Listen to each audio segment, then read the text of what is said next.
नंदुरबार जिल्ह्यातील अक्कलकुवा तालुक्यातील खापर गावात एलपीजी गॅसचा तीव्र तुटवडा निर्माण झाला असून केवळ एक सिलेंडर मिळवण्यासाठी ग्राहकांना तासनतास ताटकळत उभं राहावं लागतं। येथील इंडियन गॅस एजन्सीच्या मनमानी आणि आडमुठ्या कारभारामुळे नागरिकांना गावापासून 1 किलोमीटर दूर अंतरावरून सिलेंडर वाहून आणावे लागतात। विशेष म्हणजे एजन्सीच्या त्रासाविरुद्ध आवाज उठवल्यास गॅस मिळणार नाही या भीतीने ग्राहकांनी मौन स्वीकारलं असून कॅमेरासमोर प्रतिक्रिया देण्यासही नकार दिला आहे।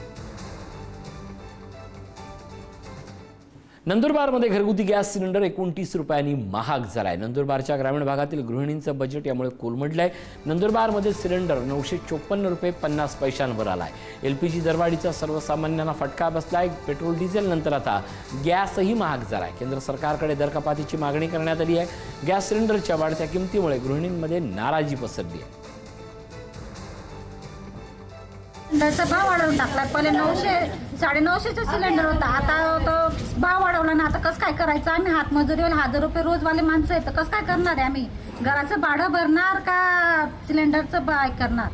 मला कळत नाही। पोरांचं शिक्षण करायचं का सिलेंडरचे पैसे भरायचे का लाईट बिल भरायचं का घर भाडं भरायचं?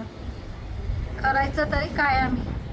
तर सिलेंडरचा इश्यू खूप चाललेला आहे सध्या। आता पहिले सिलेंडर 800 पर्यंतच भेटत होते, आता सध्या 1000 पर्यंत सिलेंडर गेलेले आहेत। तर ते कसे काय घ्यायचे? राहिले भाडे करू तर कसं काय? ते रूम भाडं द्या, सिलेंडर घ्या का मुलांचं शिक्षण बघा।